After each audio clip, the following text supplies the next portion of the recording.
Spinal cord কোথায়? Medulla oblongata থেকে শুরু, মেডুলা অবলাঙ্গাটা থেকে শুরু হয়ে একেবারে আমাদের L1 এর লোয়ার বর্ডার পর্যন্ত, L1 এর লোয়ার বর্ডার, L5 4 3 2 1, এই 1 এর লোয়ার বর্ডার পর্যন্ত আমাদের এটা বিস্তৃত। তাহলে এই 1 এর আমরা লোয়ার বর্ডার পর্যন্ত আমাদের স্পাইনাল কর্ড আছে।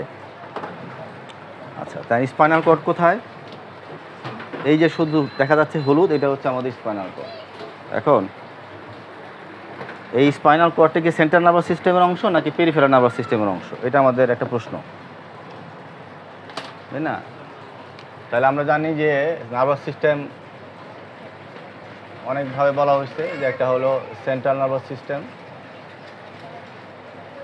আর একটা হচ্ছে পেরিফেরাল নার্ভাস সিস্টেম।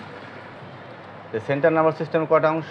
দুইটা, একটা হচ্ছে ব্রেন আর একটা স্পাইনাল কর্ড।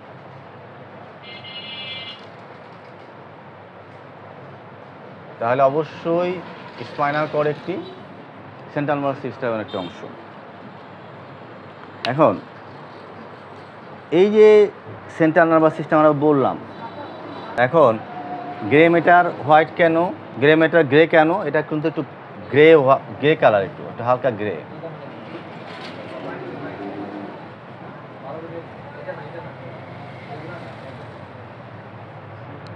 আর হোয়াইটটা কেমন? একদম হোয়াইট। তাহলে আমরা যদি গ্রে ম্যাটারে গ্রে এবং হোয়াইট ম্যাটারে হোয়াইট কালার আমরা যদি বলতে চাই, তাহলে কেন গ্রে কেন? কারণ আমরা জানি যে নিউরনের সেল বডি থাকে গ্রের মধ্যে, মানে এই জায়গাটাতে গ্রে ম্যাটারে থাকে, আর এক জোনটা থাকে হইলো এই হোয়াইটে।